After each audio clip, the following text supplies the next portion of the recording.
के 15वें अध्याय के 6ठा श्लोक।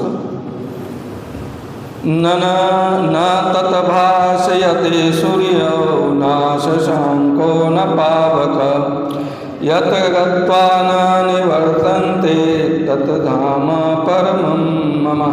न तद्भासयते सूर्यो न शशांको न पावक यत् गत्वा न निवर्तन्ते तत् धाम परमं मम। तत् धाम परमं मम। यही श्लोक कठोपनिषद में भी आया है। यही श्लोक जो है वह श्वेत सार उपनिषद में आया है और इसी से मिलता जुलता श्लोक भागवत श्रीमद् भागवत महापुराण में भी है। और यह बृहज्वालक उपनिषद है, मंडूक उपनिषद है, उसमें भी यही बातें आई हैं कि तमेव न तत्र सूर्यो भाति न चंद्र तारकम नेवा विद्यतो भांति कुतो अग्नि तमेव भांत भानुभाई सर्ववश्य भाषा सर्वमिदं विभूति। तो वहाँ पर न तो सूर्य भासता है न चंद्रमा की प्रकाशी पहुँचती है, भासना मतलब प्रकाशित करना, और न पर वहाँ पर अग्नि का ही प्रकाश किसी भी प्रकार की अग्नि की प्रकाशित करती है। यत् गत्वा न निवर्तन्ते तत् धाम परमं मम। वहाँ जाने के बाद फिर वो लौटता नहीं। इसका चौथे श्लोक में भी यही वर्णन आया, न निवर्तन्ति कर्मानुबंधनी जीवलोकी। वहाँ जाने के बाद फिर वापस नहीं लौटता। तो ये बातें 15वें अध्याय के चौथे श्लोक में भी आधा श्लोक में ये वर्णन आया। कहता है कि जहाँ जा कर के लौटा नहीं, भगवान यहाँ पर अपने धाम की महिमा के बारे में बताते हैं कि वह मेरा धाम कैसा है। वह जो धाम है परम धाम है, और वही मेरा जो धाम है वहाँ ये बाहरी प्रकाश नहीं पहुँचता है। धाम का मतलब क्या होता है? घर। धाम का मतलब रहने का स्थान। धाम का मतलब अधिष्ठान शास्त्रीय भाषा में। जैसे भागवत में आया स्वेन धामना स्वेन निरस्तकुहुकम सत्यम परम धीमहि। तो धामना स्वेन सदा निरस्तकुहुकम सत्यम परम धीमहि। हम किस प्रभु का ध्यान कर रहे हैं?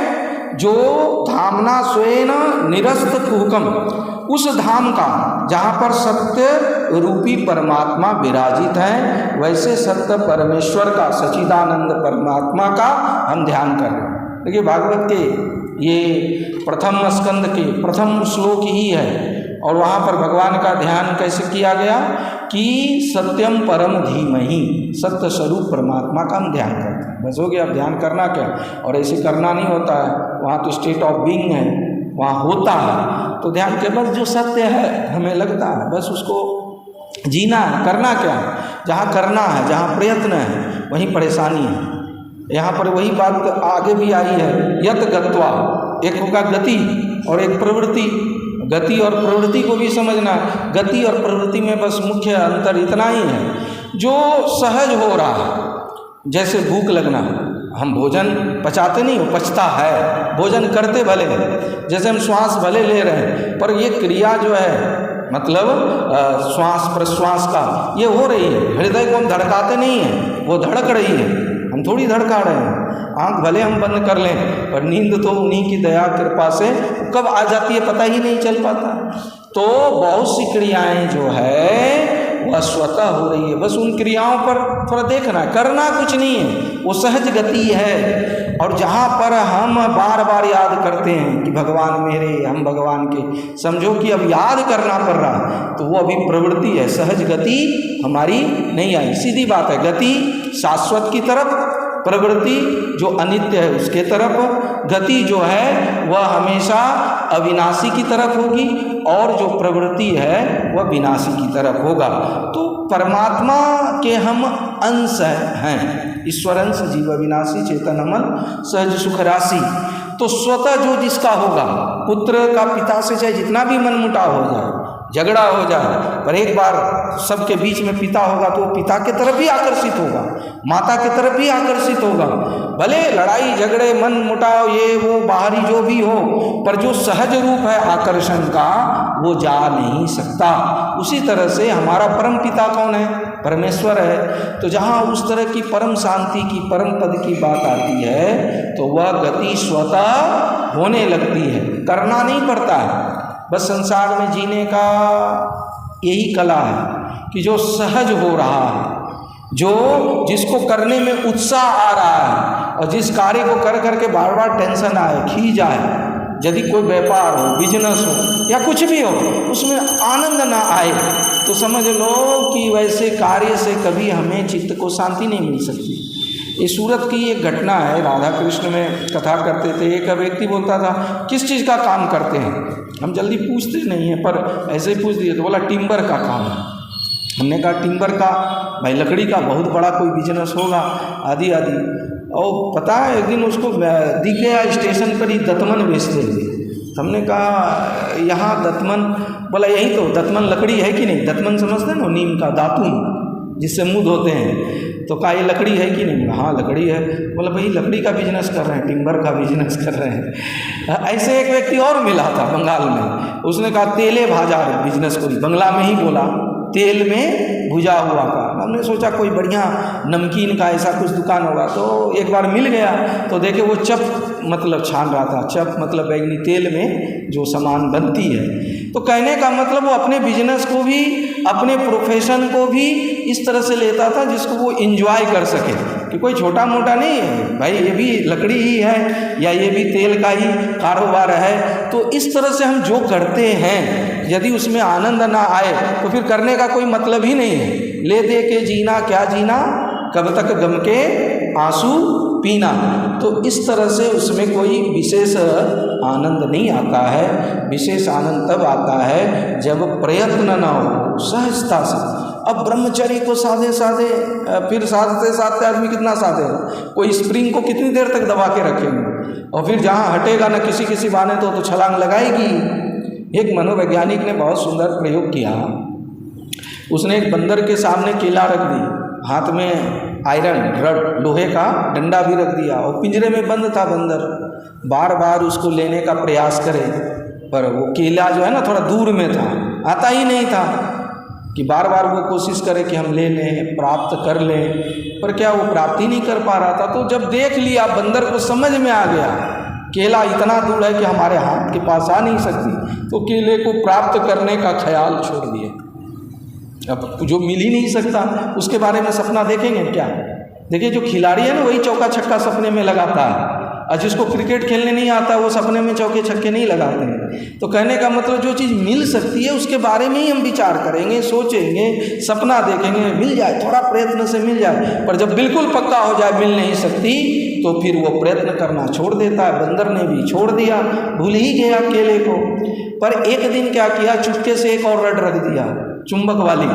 तो बंदर क्या किया, उसको भी उठाया, और खेलते खेलते क्या देखता है, दोनों को सटाते हैं तो सट जाती है, और ये रड कुछ बड़ा हो जाता है। और जैसे ही रड बड़ा हुआ, वो छड़ी बड़ी हुई, तो उसको ख्याल आ गया, अरे केले का छिलका और केला जो है वो हम ले सकते हैं, और उसने बढ़ाई और ले भी लिया। कहने का तात्पर्य यह है कि उस परम तत्व को हमको समझना हो, और वो परम तत्व को प्राप्त करने न करने में हमारी इंद्रियां बाधक नहीं है। ये जो 5 इंद्रियां है ना, आँख नाक जीभ त्वचा, ये बाधक नहीं है, ये हमको नहीं बांधता है, बल्कि हमारी इच्छाएं ही बांधता है। और वहाँ पर ये बाहरी जो इंद्रियों को प्रकाशित करने वाला सूर्य, सूर्य किसको प्रकाशित करता है? बुद्धि को। या ऐसे कहें सूर्य, जैसे सूर्य के प्रकाश में हम देखते हैं अंधेरा हो जाए तो दिखाई ना पड़े, तो ये यानी आँख हो गया सूर्य के प्रकाश।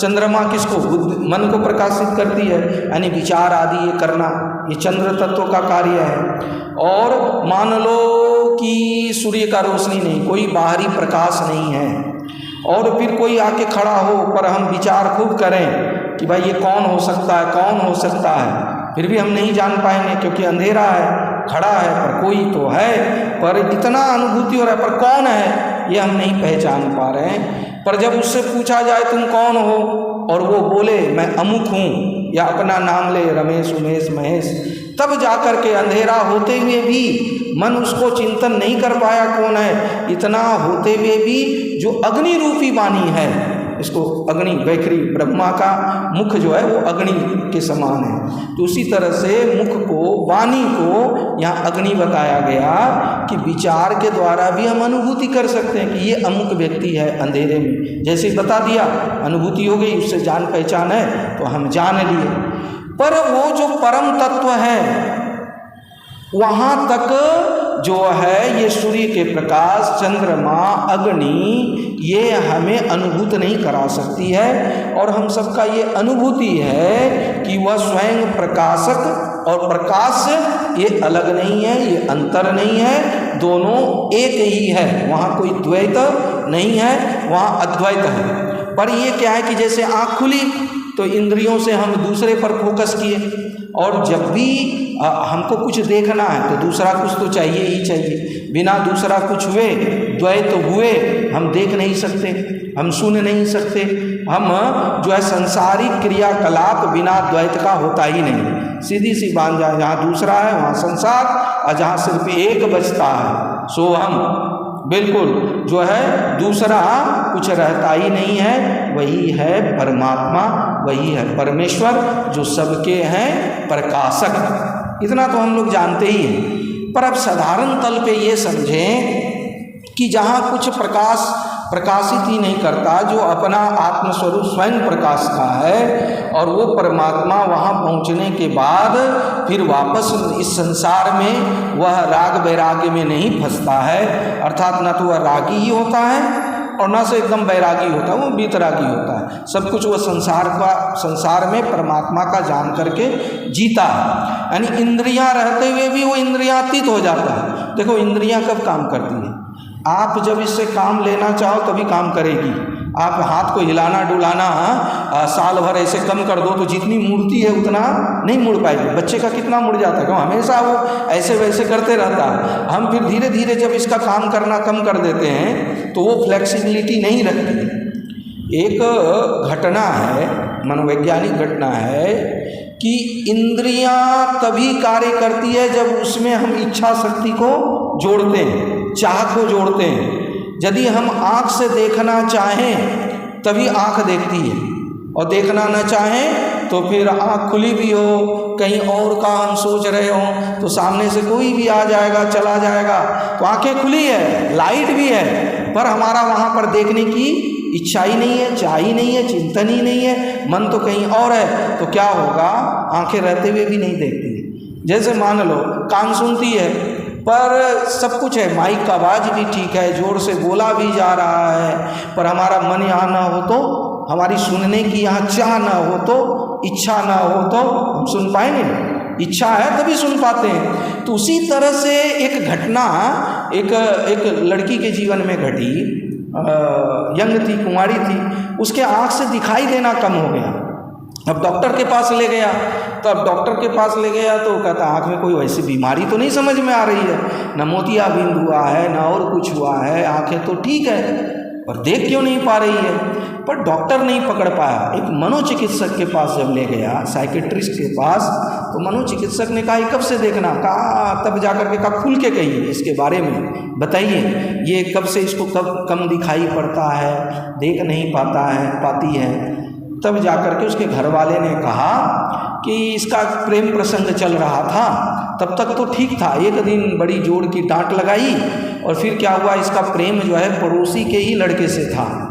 तो उस पड़ोसी के लड़के से था तो दीवार ऊंची कर दी, मिलना जुलना बंद कर दिया।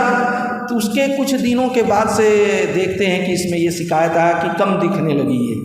तब वो साइकेट्रिस्ट समझ गया कि सारा समस्या क्या है कि ये जिसको देखना चाहती थी, जिससे मिलना चाहती थी, मुख्य रूप से देखना चाहती थी, तो देखने का जब कोई स्कोप नहीं रहा तो उसको लगा किसी को देखना ही नहीं है, किसी को मिलना ही नहीं है। तो जो अंदर से किसी को देखने की जो चाह, जो इच्छा थी, वो समाप्त हो गई। जब इच्छा समाप्त हो गई तो अंदर से जब देखने का चाह ही नहीं रहा, इच्छा ही नहीं रहा, वहाँ पर फोकस देने का कोई मतलब ही नहीं रहा, तो आगे जो भी है सब आँख रहते हुए भी, प्रकाश रहते हुए भी कम दिखाई पड़ने लगा।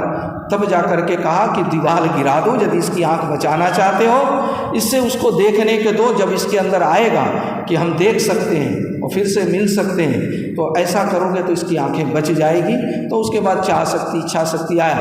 कहने का मतलब यहाँ है कि आँख नाक कान ये हमारी इंद्रियां दुश्मन नहीं है, ऐसा कुछ नहीं है। हमको खाने की इच्छा होगी तभी तो जीव आगे बढ़ेगा, हमको इच्छा ही नहीं जगेगा तो फिर जीव कैसे आगे बढ़ सकता है। पर हम कहते हैं मन ही जो है सुख दुख का कारण। मन मतलब इच्छा, मन को जो प्रकाशित करने वाला हमारा चाह है। अब मन को हम ले ही ना जाएं, मन को डांट के रखें तो कितना भी बोल ले, हम सुनने वाले है नहीं। ए मन तू बस जहाँ है वहीं रह, ये फिजूल की व्यर्थ का चिंतन मत कर। अब यदि मन जान जाए कि हमारा जो स्वामी है, मालिक है, ये व्यर्थ चिंतन में उलझेगा ही नहीं, बहुत प्रलोभन दे के देख लिए, तो मन फिर ले जाएगा उधर, ले ही नहीं जाएगा। कभी मन में ये ख्याल आता है अब कि हमको सिनेमा जाना है या यहाँ, क्योंकि सिनेमा कब की छूट गई। ठीक है मोबाइल पकड़े वो बात अलग है क्योंकि हाथ के पास है, पर सिनेमा हॉल बंद हो गया अब कितना, तो मन में वो ख्याल ही नहीं आता। पहले सिनेमा देखने के लिए न जाने, आप लोगों को नहीं होता होगा, बचपन में हमारी भी उतनी उम्र नहीं हुई है फिर भी 48 प्लस, तो उसमें ही पहले सिनेमा के लिए कितने झूठ बहाने बना करके चली जाते थे, और ऐसे भी नहीं होता तो इंटरवल में घुस जाते थे और फिर जा करके कभी कभी पकड़ में भी आ जाते थे, तो भी परेशानी भी होती थी। कहने का था अब कोई फ्री में भी बढ़िया से थिएटर में वो क्या कहता है देखने को भी कहे तो ख्याल ही नहीं आता। क्यों? क्योंकि देखना है ही नहीं, अंदर से वो वैसी चाह है ही नहीं, तो मन में वैसे ख्याल भी नहीं उठते हैं। तो कहने का तात्पर्य यह है, भाव यह है कि हम ध्यान भी करें तो किसका करें, हम चाहें तो क्या चाहें, क्योंकि चाहने वाला भी वही, चाह भी वही, और चाह करके जो प्राप्त करेंगे वही। जब ये बात समझ में आ जाती है, जैसे ही हम अचाह पद पे स्थित हो जाते हैं तो वह स्वयं परम पद पे जो अवस्थित है, ये नाम अलग अलग है, वैकुंठ उसी का नाम है, साकेत उसी का नाम है, गोलोक उसी का नाम है, परम पद वही है, परमात्मा की प्राप्ति वही है, भगवत प्राप्ति वही है, कोई विशेष अंतर उत्तर कुछ है नहीं। एको हम बहुश्याम, नाम एक ही है, पर वो एक नाम सब अपने अपने भावानुसार अनेक रूपों में लेते हैं, पर वो जो एक है, जो सबका परम धाम है, वहाँ जो एक बार जान लेता, पहुँच जाना मतलब शरीर से नहीं पहुँचता,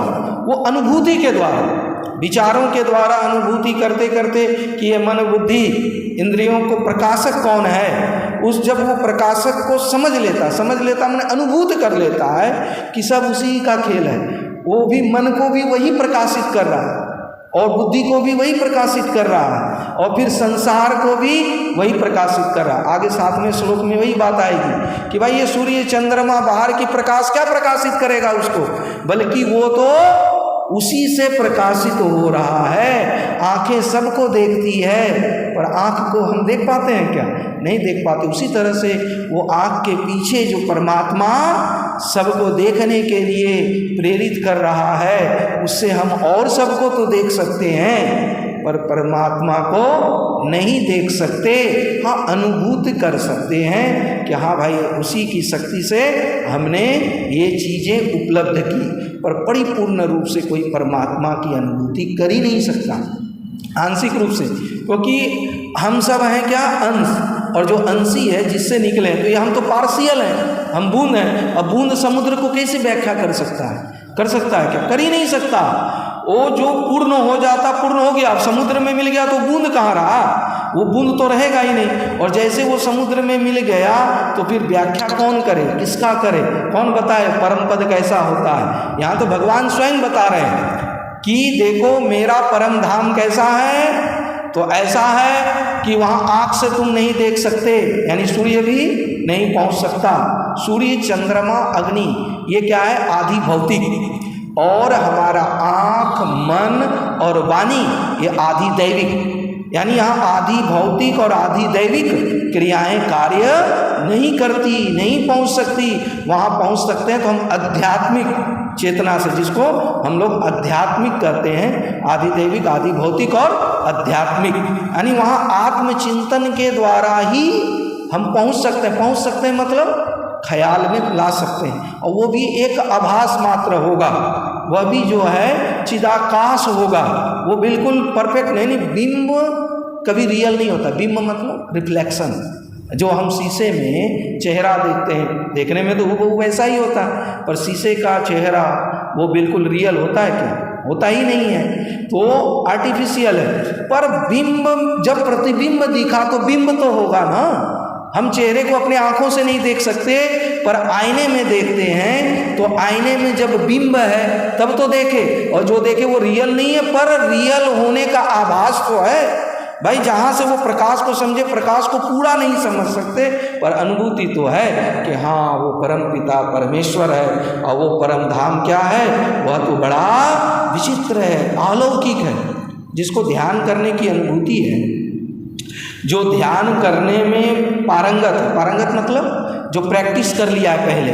प्रैक्टिस मतलब ध्यान मतलब कंसंट्रेशन, एकाग्र चित्ता को साध लिया। सुबह उठ करके ब्रह्म मुहूर्त क्या है, यानी जब उठें और जब वो शांत वातावरण हो, कोई हमको डिस्टर्बेंस ना हो, कोई मोबाइल पे भी कॉल ना कर सके, या मोबाइल को भी एक तरफ रख लिए, और उस समय जब हम कंसंट्रेट होते हैं, कंसंट्रेट मतलब कि सिर्फ अपने पर फोकस, मैं कौन हूँ, ये सब ध्यान के बारे में बहुत सुन चुके हैं, विपश्यना ध्यान आदि आदि। और यदि कह दें तो बौद्धों में विपश्यना, अब ध्यान करने की बहुत विधि है, माला जपते हुए श्वास प्रश्वास पर, या तो यदि हमें किसी ठाकुर जी पर है तो ठाकुर जी के नखशिख से जो है सिर तक, तो ये ध्यान करने की विधि है। विधियाँ अनेक हैं, पर मुख्य बात क्या है कि हमें एकाग्रचित होना। ये मन संसार से समेट करके, खींच करके, जिसको क्या कहते हैं कि यम नियम में ध्यान धारणा। धारणा मतलब जो मन जाए और फिर उसको वापस ले करके आए। तो ये मन को टिकाने में जिसका प्रैक्टिस हो गया, अंदर देखते देखते देखते वो अंदर खो गया।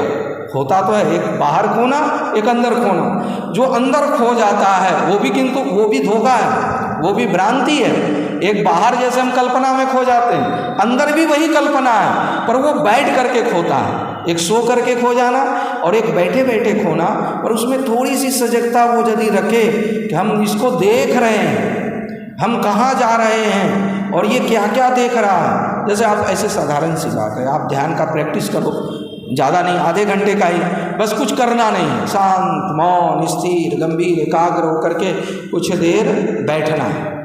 और बैठेंगे तो क्या होगा, बहुत से विचार आएंगे, क्या करना, कहाँ जाना आदि आदि, ये सबके साथ होता है। तब आएगा, अरे अभी तो बैठे हैं आत्मचिंतन के लिए, सब छोड़ो ना, कहाँ जाना, आधे घंटे तक अभी कहीं नहीं जाना, चाहे भूकंप भी आए तो हमको घर से बाहर नहीं निकलना। बस इस तरह से जब दृढ़ता से बैठ जाते तो बाहर के विचार अब कम होंगे। तो भाई क्यों बैठे हैं, ये ध्यान करने से क्या होगा, जो उसके बारे में अब ख्याल आने लगेगा। फिर आते आते आते आते आते फिर एक समय या कुछ क्षण के लिए ऐसा होगा, विचार बहुत कम आने लगेंगे, और कुछ क्षण के लिए जब रुक जाता है, तो रुक जाने के बाद क्या होता है, कुछ विचित्र घटनाएं घटती हैं, वो पर उसमें भी नहीं फंसना, उसमें भी नहीं अटकना। ये साधक के साथ होती है, पर ये जल्दी नहीं होता है। देखो पहले क्या होगा, पहला स्टेज सबका अनुभूति है। आप जब बैठोगे, आंखें बंद करोगे तो क्या दिखाई देगा भाई, अंधेरा दिखाई देगा। और क्या दिखाई देगा, आंखें बंद करेंगे आपको अंधेरा दिखाई देगा, और उस अंधेरे को आप देखेंगे, क्योंकि अंधेरे में भी तो आँख है, देख ही सकते हैं, मन की आँख से आप देखेंगे तो देखते देखते देखते वो ना काली नीली पीली और इस तरह से रंग बिरंगा फिर दिखने लगेगा। जब आप उसको गौर से प्रैक्टिस से देखते रहेंगे, ये घटनाएं घटती हैं। फिर देखते देखते क्या होगा, आपको फिर लाइट दिखेगा।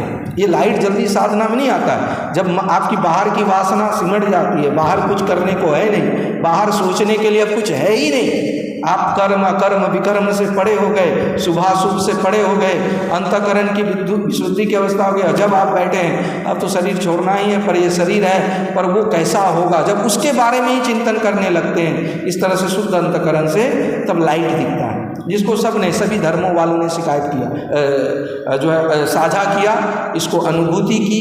इस्लाम धर्म में भी जिसको नूर कहा, प्रकाश कहा, भाई अल्लाह कैसा है, तो नूर है, वो प्रकाश स्वरूप है, और सब में वो प्रकाश दिखा, वो दिखता है, सबको दिखता है। आँख बंद करने के बाद पहले अंधेरा, अंधेरा होने के बाद वो प्रकाश दिखेगा, और फिर आप उसको देखते रहेंगे, ऑब्जर्व करते रहेंगे, वो इतना फैलेगा जैसे वो है ना, अर्जुन को दिख रहा था विराट स्वरूप भगवान का, और कहा कि बस बस अब आप समेटो, अब देख नहीं पा रहे हैं, तो आपकी आंखें बंद रहेगी, और जब लाइट की प्रभाव पड़ेगा तो आप डर जाएंगे, पर आप देखते ही नहीं हैं, दिखते तो कुछ और हैं, सोचते कुछ और हैं, तो वो कहाँ से दिखेगा।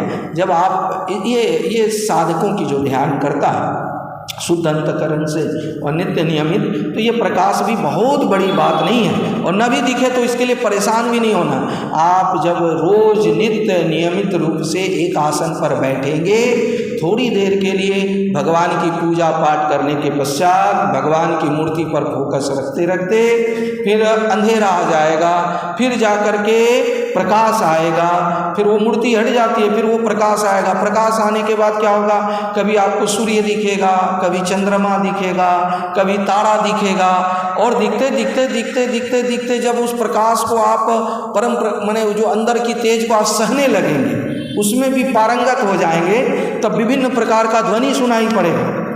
वो कभी घंटे का, कभी शंख का, कभी और कुछ बजने का, कभी समुद्र की ही और वो सुनाई पड़ेगा। ये कोई ज़रूरी नहीं कि वो रियल है, वो परमात्मा है, वो चमत्कार है, ऐसा होता है। ऐसे भी आप कान में उंगली डालोगे और शांत वातावरण हो तो अंदर का नाद सुनाई पड़ता है कि नहीं पड़ता? पड़ता, ऑटोमेटिक है। तो जब आप बिल्कुल फोकस अंदर ले जाएंगे और बिल्कुल केंद्रित होंगे अपने नाभि तल पर, नाभि चक्र पर, तो वहाँ से वो नाद बिना कान बंद किए ही सुनाई पड़ेगा। जो कान बंद करके हमसे डाल के उंगली डाल के सुनते हैं, वो साधक बिना कान में उंगली डाले जब पारंगत हो जाता सुनता, और वही नाद की ध्वनि विभिन्न रूपों में सुनाई पड़ने लगता है।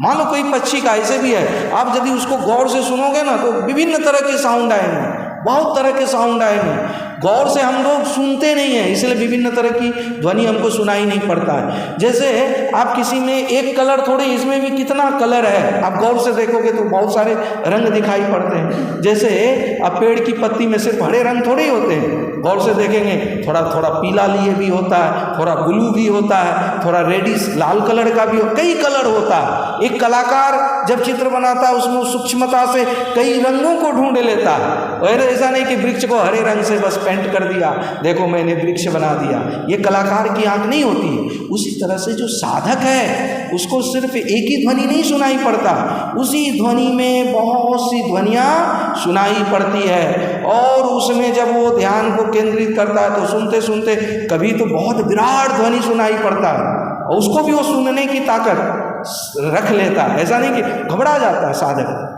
ये सब साधना कई लोग करते हैं और करते करते विक्षिप्त भी हो जाते हैं, इसीलिए गुरु की आवश्यकता है। गुरु का मतलब ये नहीं कि बस कान फूंक लिए, और आजकल वैसे गुरु भी नहीं मिलते हैं। हमने भी कभी गया, गुफा था, प्रवेश किए और महाराज जी ने डांट फटकार के निकाल दिया, अरे ये 2 पैसे की साधना, 2 कौड़ी की साधना कर रहे हो। अब मन तो मेरा मान नहीं रहा था, अब 2-3 बार डांट दिया तो हिम्मत नहीं हुई कि मान लो कि साधना करके तुम पानी पर चल भी लोगे तो क्या हो जाएगा।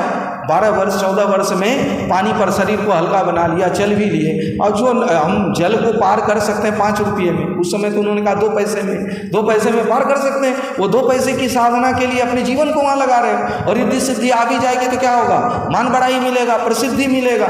अब इसका मतलब ये नहीं कि फंसना भी नहीं, रिद्धि सिद्धि के लिए नहीं, वो सब आती है, कहीं ये हो ना जाए। और शायद उस समय महाराज जी का ये इशारा था कि अभी अंतःकरण तो शुद्ध हुआ नहीं और चला है सिद्धि प्राप्त करने, क्योंकि उस समय अभी भी याद है, हम 7वीं क्लास से ही पढ़ते थे। डॉक्टर नारायण दत्त श्रीमाली राजस्थान के ही हुए, अब तो उनका शरीर ने, उनके बेटे लोग अब तो दूसरे प्रोफेशन में चल गए, ज्योतिष शास्त्र आदि आदि, और वो बड़ी उस पर हस्तरेखा विशेषज्ञ भी थे। तो उस समय हस्तरेखा पढ़े, अंतिम उनकी लाइन एक पढ़े, बस छोड़ दिए उसको कि भाई कर्म से हाथ की रेखाएं बनती है और बिगड़ती है, अच्छा कर्म करें तो आपकी भाग्य यदि अच्छा भी है, और बुरा कर्म करने से वो रुक जाती है, और यदि आपका अच्छा नहीं है, आप अच्छा कर्म करेंगे तो बन जाएगी। तो हम कहा जब कर्म ही सब कुछ है तो फिर तो ये पामोलॉजिस्ट फॉल्स है, मिथ्या है, क्या हाथ दिखाना और क्या इस शास्त्र में पढ़ना। फिर वहाँ से मुंह मोड़ लिए। तो उनकी जो नारायण दत्त श्रीमाली की वो बगलामुखी साधना, कर्ण पिशाचिनी साधना, और ये सब साधनाएं कुछ थी किताबों में, और पढ़े तो मन आ गया कि ये बगलामुखी कर लेंगे, लक्ष्मी देवी प्रसन्न हो जाएंगे तो पैसे आएंगे, और ये पीला पीला, महाराज जी सब समझ गए कि ये अब कहीं और जा रहा है। भाई सिद्धि के द्वारा हो या संसार के में, ऐसे भी लक्ष्मी तो लक्ष्मी है, पर वो ठीक है, पर वो आध्यात्मिक साधना नहीं है। वो कर्म कांड है, बाहर की साधना है। कर्म पिचासनी साधना से हम भूत प्रेत को वश में कर सकते हैं, पर राम सुखदास जी महाराज ऐसे बहुत पहुँचे हुए संत कि जिसने ये साधना किया मरते वक्त उसकी बड़ी दुर्गति हुई। वही प्रेतात्मा, वही भूत प्रेत, वो जब उसकी शौक, उसका वो आदतें पूरी नहीं होती है उस साधना में, मदिरा मांस ये सब का भी प्रयोग किया जाता है, उसमें अशौच की अवस्था में रहा जाता है, ये सब आप लोग जानते होंगे। तो कहने का मतलब है कि वो साधना से सिद्धि प्राप्त भी कर लें। कई लोगों को ये प्राप्त है कर्ण पिचासनी साधना। ये साधारण अभी पता नहीं इधर दिखता है कि नहीं, हम लोगों के इधर गांव देहातों में पहले दिखता था, अभी भी। और जैसे कोई होता था ना, खेल खेलता था, किसी के शरीर पे काला चादर या ऐसा ही चादर रख दे और उसके बाद बोलता था बता उनके घड़ी में कितना बजा, उनका नोट का नंबर क्या है। वो गले में चूड़ा भोंकने वाला, माया जाल वाला जादू जो दिखाता था नुक्कड़ पर। तो भाई उस समय बचपन में बैठे रहते थे, वो बोलता हाथ नहीं बांधना, कोई हाथ खुला रखना, वो सबसे कुछ नहीं होता, वो सिर्फ डराने के लिए, लोगों को अपने बस में करने के लिए, हिप्नोटाइज करने के लिए, सम्मोहित करने के लिए ऐसा करता था। पर बता कैसे देता था भाई नोट का नंबर, उसके पॉकेट में नोट है, उससे उसका कोई संपर्क नहीं है, और फिर भी वो बोल रहा है कि बाबूजी के पॉकेट का नोट का नंबर ये है। कभी आपने गौर किया? ये कर्ण पिचासनी साधना कहते हैं, अब हमको भी नहीं पता, पर सुनी सुनाई बात कर रहे हैं, अनुभूति वैसी कुछ खास है नहीं। कहते हैं कि प्रेतात्मा जो है वो वहीं पर खड़ा रहता है, जो उसको बस कर लेता है वो नोट का नंबर देख करके उसके कान में बोलता है और फिर वो वाणी से बोलता है, क्योंकि प्रेतात्मा खुद अपनी वाणी से नहीं बोल सकता, वो दूसरों की वाणी से बोलता है। गांव देहात में कोई झूठ मूठ का भी नाटक करता है। कभी आपने देखा घर देहात में किसी को भूत प्रेत आते हुए? माने भूत प्रेत का आ गया, मैं ये बोल रही हूँ या मैं ये बोल रहा हूँ, दादाजी बोल रहा हूँ। किसी किसी के यहाँ आता है गांव देहात में, पहले ज़्यादा आता था, अभी भी आता है पर कम आता है। पर कई लोग इसका ढोंग भी करते हैं, पर कहीं कहीं पर कुछ बातें जो है समझ में नहीं आती हैं। हमने देखा हमारे दादाजी गुजर गए, किसी के शरीर पे आया, मेरे बड़े भाई ही थे, उनके शरीर पे आया तो कहा मैंने उनसे 100 रुपया उधार लिया है, उनको लौटा दो, और उसके कारण मैं बड़ा दुखी रहता हूँ। अब वो तो बोल गया और फिर चल गया, शांत हुआ। अब वो कभी नहीं जानता था कि उसके भी दादाजी लगे, मेरे भी दादाजी लगे, पर उस पर आया कि भाई 100 रुपये वाली बात तो ये कभी नहीं जानता है, ना सुना है, तो ये कैसे बोल गया। और जब उससे पूछने गया तो बोला हाँ लिया था बहुत दिन, वो तो हम भूल ही गए, अरे उनका शरीर छूटा तो क्या तुम लोग को भी नहीं बताया, क्या लेना इतनी सी रुपये, तो हमने मांगा भी नहीं। तो कहा कि देखो दादाजी ऐसे आए थे, प्रेरणा किए कि आपको 100 रुपये लौटाने, आप तो पकड़ो। तो अब कुछ कुछ बातें जो है वो समझ से पड़े हैं, और कुछ बातें ऐसा नहीं कि हम जितना जानते वही सत्य है, हो सकता है हम जितना न भी जानते हो वो भी सत्य है। तो क्या सत्य और क्या असत्य, क्या झूठ क्या पाखंड, ये क्या, पर जितना जानते हैं उतना तो माने, और जितना नहीं जानते तो उसका तिरस्कार भी न करें, होगा तो होगा। अब बागेश्वर धाम कैसे दिखा रहे हैं वो जाने, उनका काम जाने, पर हमको उनसे क्या चमत्कार के नमस्कार में हमको फंसना। हमको तो अभी रोटी कपड़ा मकान चाहिए, हमको जो जरूरी है उसमें फंसना है। अब मान लो वहाँ धाम पे चले भी गए, किसी के धाम पे, और 1 करोड़ मिल भी जाए, कोई छोड़ेगा नहीं, हमको भी मिले तो हम भी ले लें, तो बोलने के लिए जानते मिलेगा नहीं, इसलिए फिर भी यही विचार है कि मिल भी जाए, थोड़े दिन तो ठीक है हम ऐसा आराम करेंगे, पर अंतिम समय में क्या, अंतिम समय में जब कष्ट होगा वो तो करोड़ रुपये से या और भी उससे तो दूर नहीं हो सकता है क्या। माइकल जैक्सन अपने लिए कितने डॉक्टर रखते थे, क्या खाना, कितना चलना, कितना एक्सरसाइज करना, 100 से ज़्यादा डॉक्टर रहता था उनकी देखभाल के लिए, और फिर भी कम उम्र में चले गए कि नहीं चले गए। कहने का ये तात्पर्य है, शरीर का जो कष्ट है, यदि शरीर का अंदर का इंजीनियरिंग बिगड़ जाए, बाहर थोड़ा बहुत रिपेयरिंग हो सकता है, पर जीवन में जो प्राण शक्ति है वो प्राण शक्ति हम खरीद नहीं सकते। ऑक्सीजन भले खरीद सकते हैं, विटामिन खरीद सकते हैं, पर वो शक्ति हम खरीद नहीं सकते। वो शक्ति तो अपने आप में प्रारब्ध के अनुसार है। तो वो शक्ति कहाँ से आती है? तो वही परम शक्ति परम पद पे वहीं पर अवस्थित होती है, बल्कि वह शक्ति ना आती ना जाती है, बड़ा सूक्ष्म है और उसको कोई पकड़ नहीं सकता। पकड़ ले तो फिर वैज्ञानिक उस पर भी कहे कि बस लोग क्लोन बनाना शुरू कर दिए आदमी से आदमी, फिर तो कोई मरेगा नहीं, इसकी आयु अब 1000 साल, कुछ आयु बढ़ जाती है। अब ICU क्या है? आईसीयू में वो चाहे तो 1 आध महीने जीवन को बढ़ा दे, माने वो जो शरीर का अंग प्रत्यंग कार्य है वो बाहर का मशीन कर रहा है, वही हर्ट्स का काम कर रहा है, वही खून संचालन।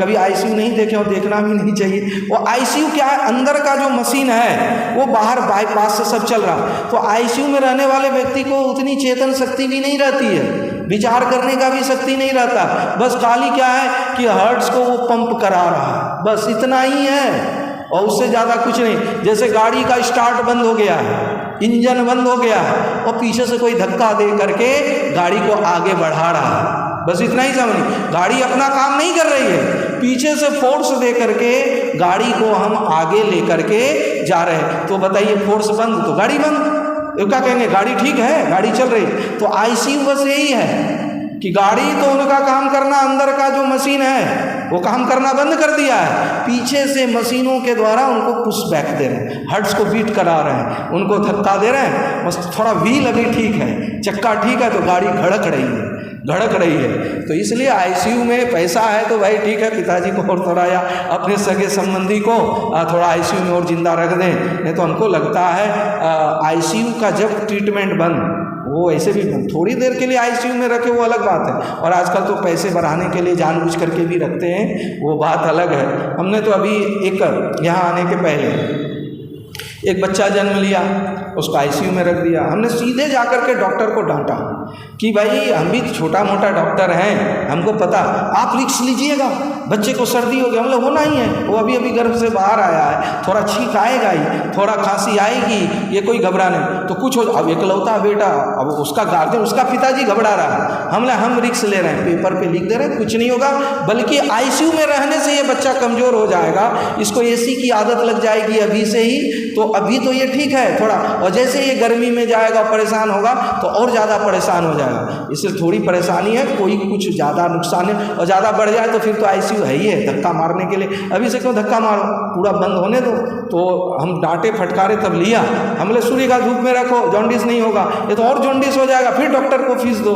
तो फिर बाद में उन्होंने कहा कि आपने डॉक्टर के साथ लड़ करके आईसीयू से निकाला तो अच्छा ही रहा, ये तो आईसीयू वाले रोज़ हमारा चार्ज काट रहा था, और हमको ले गया था देखने के लिए कि हमारे पोते को देखिए, और हम देखे ये कैसे आईसीयू में रखा है, माँ को अलग किए हुए, भाई कारण क्या है, तो थोड़ी सी छींक, हल्का सा छींका जन्म लेते छींक दे, पैसा वाला देख ले, तो डॉक्टर का तो वही नज़रिया होता है, सबको पता ही है। इसलिए कुछ अपना भी विवेक रखना चाहिए कि क्या करना, क्या मैं नहीं कहते कि डॉक्टर पर भरोसा नहीं करना चाहिए, बिल्कुल करना चाहिए, वो तो हम थोड़ा बहुत डॉक्टर ही जानते थे इसलिए रिस्क लिए बोले।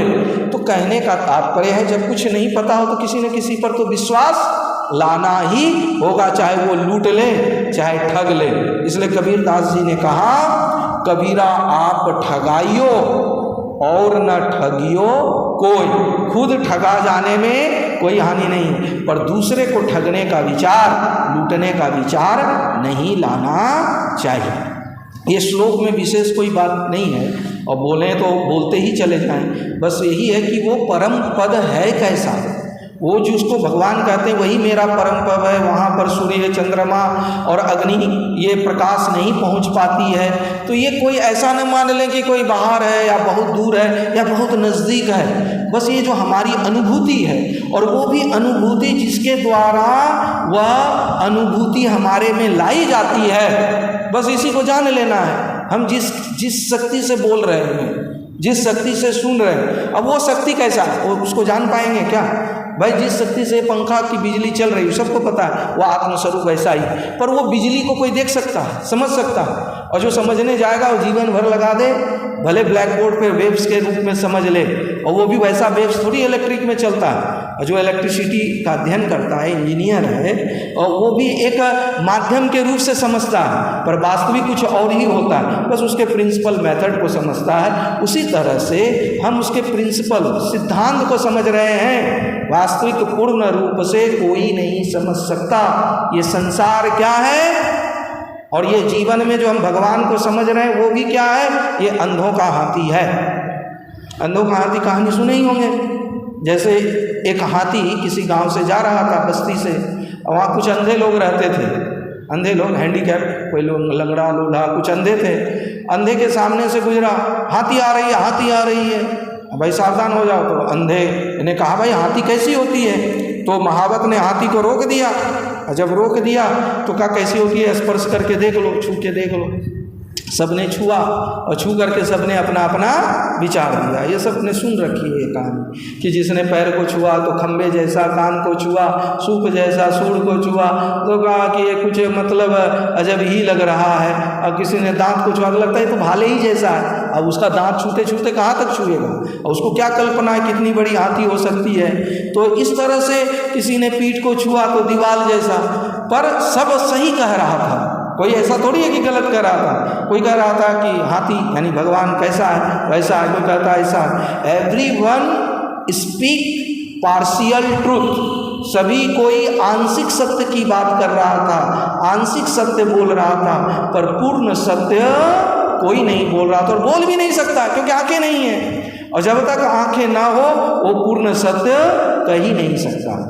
इसी तरह से एक अंधा और एक लंगड़ा नदी के किनारे बैठा बैठा, नदी में कितना पानी होगा पार कर पाएंगे, लंगड़ा है वो कैसे जाए, आँख तो है पर पैर नहीं है, और जिसके पास पैर है तो आँख नहीं है। अब बैठे बैठे तो अंधा बोल रहा है अरे घुटने भर पानी होगा। तो लंगड़े ने पूछा तो कैसे जाना? कहा हमने सुन रखा है, उतरा कभी नहीं है पर सुना है। और लंगड़े ने कहा हाँ हम भी सुने हैं क्या इसमें जो है कमर के इतना ही पानी है। पर तभी एक आदमी आता है जिसका आंख भी होता है पैर, कहा कि भाई तुम दोनों ने सुन रखा है, चल मेरा हाथ पकड़, और हाथ पकड़ के उसको नदी पार करा देता है। अब जब पार करा दिया तो फिर अनुमान का क्या मतलब, उसमें विचार करना, चिंतन करना। प्रत्यक्ष के आगे प्रमाण क्या? तो प्रत्यक्ष रूप से परमात्मा हमारी अनुभूति में नहीं आ सकता, पर हाँ कुछ प्रत्यक्ष को प्रमाणित करने के लिए सद्गुरु, संत, महापुरुष, ये जो हमारे उपनिषद आदि वेद हैं ये प्रयास करते हैं। पर उपनिषद आदि वेद भी क्या है, ये एकमात्र नदी है और इसका अनुमान ही लगा सकते हैं कि परमात्मा कैसा होगा। वास्तविक तो जब हम साधना करते हैं वो भी करके परफेक्ट नहीं समझ पाते, कुछ पार्शियल समझते हैं अपनी अनुभूति से कि इस तरह का होगा। और फिर साधक अपनी अपनी तरह से जब समझ लेता है तो फिर ढिंडोरा पीटने लगता है, भगवान ऐसा भगवान वैसा।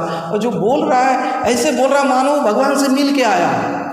अभी टीवी खोलो, कोई भी चैनल खोल लो, शिव जी को ऐसा करने से ऐसा, हम ये नहीं करें कि नहीं करना चाहिए, वो करें भाई, भगवान की पूजा ठीक है, वो अच्छी बात है और हम गलत सही पे नहीं जा रहे हैं। पर जब वो बोलते हैं ना माइक से, चाहे हम भी जैसे बोल रहे हैं तो मानो कि हम बिल्कुल एकदम आत्म साक्षात कर लिए हैं, और जो कर लिए हैं वो बिल्कुल 100% नहीं 101% होगा। इस तरह से हम बोलते हैं तो बोलने वाला भी बोलते बोलते कभी इतना बोल जाता है कि शायद उनको भी नहीं पता होगा कि माइक मिला है तो थोड़ा ब्रेक लगा के गाड़ी चलाओ। इसका मतलब ये नहीं है कि बस गाड़ी एकदम जहाँ फुल स्पीड पे चलाने लगे। तो कभी कभी क्लच, ब्रेक और एक्सीलेटर का ध्यान रखना चाहिए, होश में रखना चाहिए कि हम जो बोल रहे हैं तो क्या बिल्कुल भगवान से मिल के आए हैं, ऐसा लगता है। बागेश्वर धाम हो सकता है वो रावण से भी फ़ोन पे बात किए हों और कोई कहिए हों, और लोग जो है ऐसे बोलते लगता शिव जी से मिल के आए। शिव जी वो गुरु ना हो उनका, बल्कि वो शिव जी ही उनका चेला हो, वो शिव जी के गुरु। अभी देखिए सावन के महीने में जब शिव पुराण कोई बाँचता है, कभी कभी हम भी बोलते हैं, ऐसा बात नहीं, हमारा भी कभी सुनिएगा, हम तो जानबूझ करके कभी लोड भी नहीं करते, या तो अब हिम्मत करके करने लगे, वो भी किस चक्कर में कि मोनिटाइज हो जाए तो कुछ पैसा बैठे बैठे आ जाए, और कुछ बात नहीं है। और सबको यूट्यूब पर इसीलिए डाल रहा है। तो कहने का मतलब है, तात्पर्य हमको लगता है हम क्या बोल रहे हैं, खुद अपने पर हमको अच्छा नहीं लगता। हम जिस परमात्मा के बारे में बोल रहे हैं क्या वो हमने अपने जीवन में उतार लिया, क्या अनुभूत कर लिया? और जब उतारा ही नहीं, अनुभूत किया ही नहीं, तो ये उधार के ज्ञान से ना तो खुद को शांति मिलने वाली है और ना तो सुनने वाले को मिलनी है। हाँ थोड़ी देर के लिए टाइम पास हो जाए वो अलग बात है कि लोभी गुरु लालची चेला होय सनातन में ठेलम ठेला। बोल दे प्रेम से वृंदावन बिहारी लाल की। तो कागजी वैराग्य से कुछ नहीं होने वाला, बस इतना जान लें। ये झूठ मूठ से कुछ नहीं होने वाला, झूठ मूठ से झूठ मूठ ही मिलेगा। जैसे एक पति पत्नी में झगड़ा हो गया था, इसलिए बोल रहे थोड़ा हल्का फुल्का हो जाए। पति पत्नी में झगड़ा अक्सर होता ही है और होना भी चाहिए, तभी तो लगेगा कि पति पत्नी है, जीवंतता। और मित्र में भी होना चाहिए। झगड़ा ये बताता है कि प्रेम है, और जहाँ प्रेम नहीं है तो वहाँ झगड़ा क्यों होगा? होगा ही नहीं। और इसका मतलब है कि प्रेम नहीं है। तो प्रेम ये बताता है कि वो आर्गूमेंट करेगा, वो बिल्कुल उससे थोड़ा उलझेगा। अब ज़्यादा हो जाए तो वो भी ठीक नहीं है, मर्यादा में हर चीज़ है। तो झगड़ा हो गया, अब झगड़ा होने के बाद होता है कौन पहले पहल करे, सबसे बड़ी समस्या। अब कौन किससे पहले बोले, पर ज़्यादातर ये रिसर्च में आया है कि स्त्रियां पहले जल्दी पहल नहीं करती है, पुरुष ही जल्दी पहल करता है कि चलो अब घुमा फिरा के, वो भी डायरेक्टली नहीं तो फिर भी जो भी है। अब उनको जाना था कहीं, अब कैसे बोले तो कैसे बोले, तो उन्होंने एक कागज़ में लिख दिया कि सुबह 4 बजे जल्दी जगा देना, और उस कागज़ को टेबल पर दबा दिया, पेपर वेट से दबा दिया। तो पत्नी ने भी पढ़ ही लिया कि सुबह 4 बजे इनको जगाना है। अब बोले तो कैसे बोले, जगाए तो कैसे जगाए, क्योंकि बातचीत तो बंद है, शुरुआत हम क्यों करें। ये भी लिख करके दिए, तो हम ये भी अपने दिमाग में आइडिया लाई, और इसने भी लिख करके रख दिया कि सुबह के 4 बज गए, हे पतिदेव जग जाइए। अब वो 4 जगे, 4 क्यों 8 बज गया, जगा नहीं, और बिल्कुल आग बबूला हो गया। अब बोले भी तो कैसे बोले, गुस्सा में कि तुमने मुझे जगाया नहीं। अब बोले भी तो कैसे बोले, अब गुस्से में इधर उधर टहल रहा है, तभी एक चिरकुट और जो है टुकड़ा कागज़ का दिखाई पड़ा, उसमें लिखा हुआ मिला था कि सुबह के 4 बज गए हैं, जग जाइए। उसने भी सर पे हाथ रख लिया कि भाई ये कागजी जो है टुकड़ा से हमने प्रश्न किया, उत्तर भी उसी से मिला, पर ऐसे थोड़ी कोई जग जाता है कि जागो उत्तिष्ठित जागृत और प्राप्त कर लो परम पद को। ऐसे थोड़ी कोई परम पद को प्राप्त कर लेगा सुन के और सुना के, जब तक आप प्रैक्टिकली इसका अभ्यास नहीं करते। और इसका अभ्यास कैसे करना है, इसको आगे बताएंगे, बताया जाएगा। तो इसलिए कुछ साधन अपनाना चाहिए, सही हो या गलत हो, पर कुछ साधना करनी चाहिए। गलत होगा तो हमको एक्सपीरियंस होगा कि भाई ऐसा करने से हमको नहीं मिला। देखिए कुछ करेंगे तब ना, करेंगे तो कहते हैं ना जीतेंगे तो दुनिया पे राज करेंगे, और हारेंगे तो अपना अनुभव को शेयर करेंगे।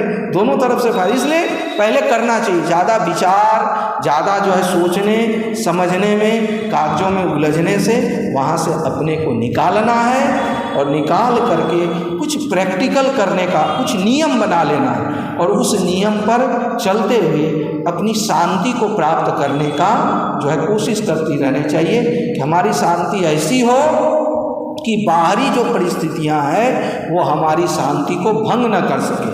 चाहे वो काम हो, क्रोध हो, लोभ हो, वो भंग न कर सके।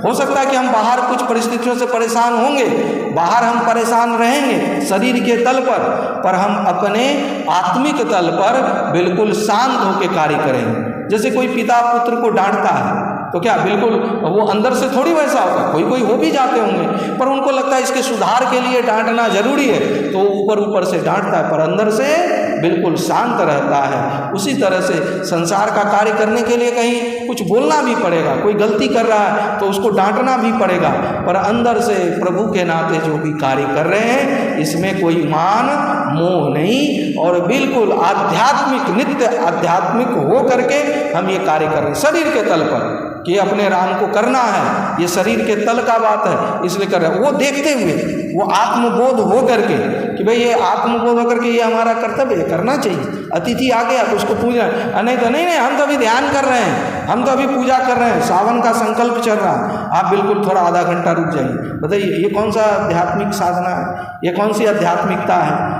भाई वो अतिथि देवो भव, ऊपर वो भी तो ध्यान ही की प्रक्रिया है। हाँ, फिर ज़्यादा आने लगे, अब बिल्कुल उसी समय पे आने लगे तो उनको फिर समझा देना है कि भाई थोड़ा समय का मर्यादा रखो, कब मिलना और कब न मिलना। 1-2 दिन तो आपके लिए तोड़ दिए, पर रोज नहीं तोड़ सकते। 1-2 दिन कोई बात नहीं, अतिथि है कि ठीक है वो बिना तिथि का आ जाए, पर अब आप रोज तिथि पे आ रहे हो तो अतिथि नहीं रहे। तो इस तरह से विवेक का प्रयोग करना। विवेक का मतलब है सत का असत का, जड़ का चेतन का, विनाशी का अविनाशी का, नित्य का अनित्य का, क्षण का अक्षर का, ये ज्ञान हो जाना। विवेक का पढ़ाई लिखाई से कोई मतलब नहीं है, विवेक का उपनिषद और वेदांत से कोई मतलब नहीं है।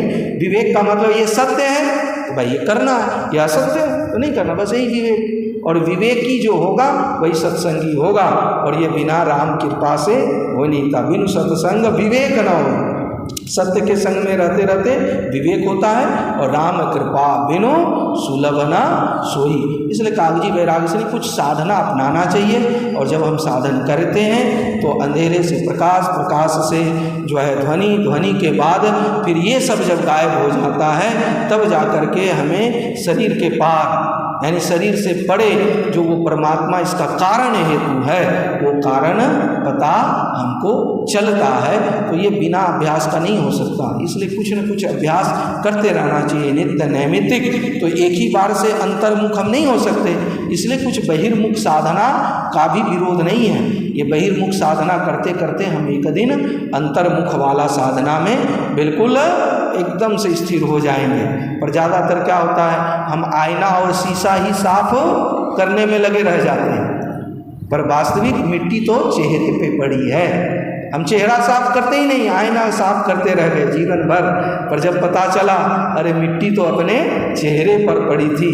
जिसका कल एक दृष्टांत भी लिए कि शराबी शराब पी के घर आया, चोट लग गई, शीशे में चेहरा देखा तो चेहरे जो शीशे में दिखाई पड़ा उसी में मलहम पट्टी लगा दिया, अंदर तो जहाँ चेहरा था वहाँ लगाया ही नहीं। तो जब कोई सदगुरु आता है, सदगुरु रूपी पत्नी, वो फिर चीखते हैं, चिल्लाते हैं कि तुम सुख कहाँ ढूंढ रहे हो, तुम मलहम पट्टी कहाँ लगा रहे हो, ये बाहर नहीं, अरे ये अंदर है, ये तुम्हारे स्वरूप में, यहाँ ठीक करो, मलहम पट्टी तो यहाँ लगानी चाहिए था।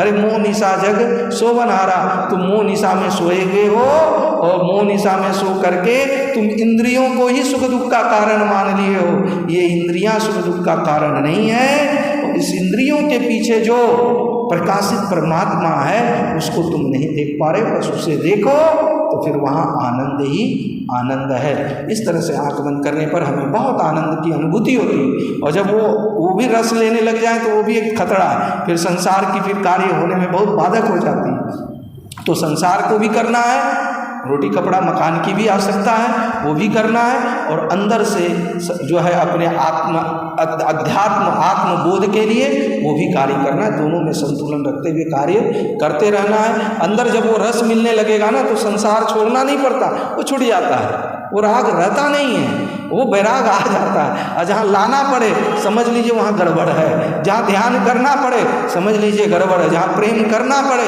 समझ लीजिए गड़बड़ है। वो प्रेम कोई रोकेगा क्या किसी के प्रति, वो ऑटोमेटिक हो जाता है। भाई देखो इसमें क्या ज्ञान है, क्या ये है, वो ऑटोमेटिक हो जाता है। और यदि ऑटोमेटिक हो रहा है तो होने दें, वो फिर जहाँ जा रही है, पर उसमें ये देखना है कि कहीं हम भाव के आवेश में बह तो नहीं जा रहे हैं, फिर वो प्रेम नहीं है, वो ममता है।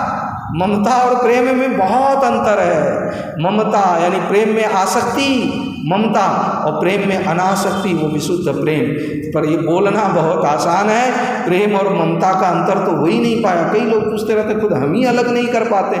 कभी कभी लगता है हम जिसको प्रेम समझते हैं वो ममता कर बैठते हैं, और जहाँ ममता है और वहाँ प्रेम नहीं कर पाते हैं। इसलिए शांति चाहिए तो ममता से हट करके समता में अवस्थित होना होगा। सदा शांति रहती है समता के पीछे, समता न आती विषमता के पीछे, विषमता रहा करती ममता के पीछे, ममता बढ़ाना महामूढ़ता है। बोले प्रेम से वृंदावन।